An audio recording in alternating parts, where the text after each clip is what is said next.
आज आपण बनवत आहे पनीर पराठा. सगळ्यात आधी तुम्हाला गव्हाचं पीठ चांगलं मळून घ्यायचं आहे. थोडं थोडं पाणी घालून मळून घ्यायचं आहे. त्याच्यानंतर त्याच्यामध्ये थोडंसं तेल टाकून त्याला एका भांड्यामध्ये झाकून ठेवायचं आहे थोड्या वेळेसाठी. एक कांदा घ्यायचा आहे. कांद्याला एकदम छोटं छोटं बारीक आकारामध्ये चिरायचं आहे.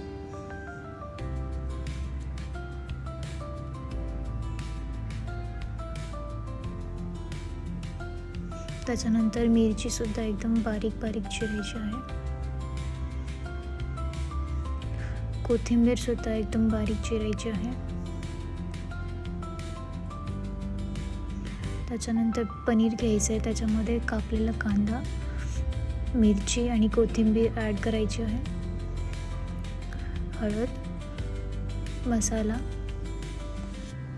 धना पावडर, गरम मसाला आणि मीठ टाकून आणि थोडंसं जिरं टाकायचं आणि हे मिश्रण एकत्र करून घ्यायचं आहे. आपल्याला चांगल्यापणाने सगळं एकत्र मिक्स झालं पाहिजे.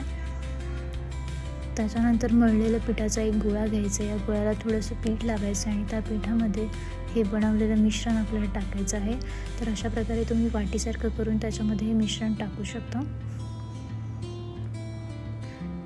अशा प्रकारे त्याला गोल गोल करून एक चपातीचा आपण जसा गोळा गोल बनवतो तसा याला बनवायचा आहे.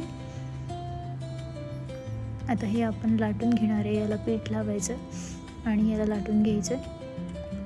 एकदम हलक्या हाताने लाटायचं जेणेकरून हे पोळपाटाला चिटकू नये. थोडंसं पीठ लावून याला हलक्या हाताने लाटून घ्यायचं. इथे गरम तव्यावर आपण गॅस हाय फ्लेमवरच ठेवायचे आणि थोडंसं तेल लावून याला दोन्ही साईडनी शेकून घ्यायचं. तुम्हाला हवं तर तुम्ही बटरचाही यूज करू शकता इथे, पण आपण फक्त तेलच यूज केलं आहे इथे. थोडंसं तेल लावून उलटपालट करत त्याला थोडं शेकवायचं आहे दोन्ही साईडनी.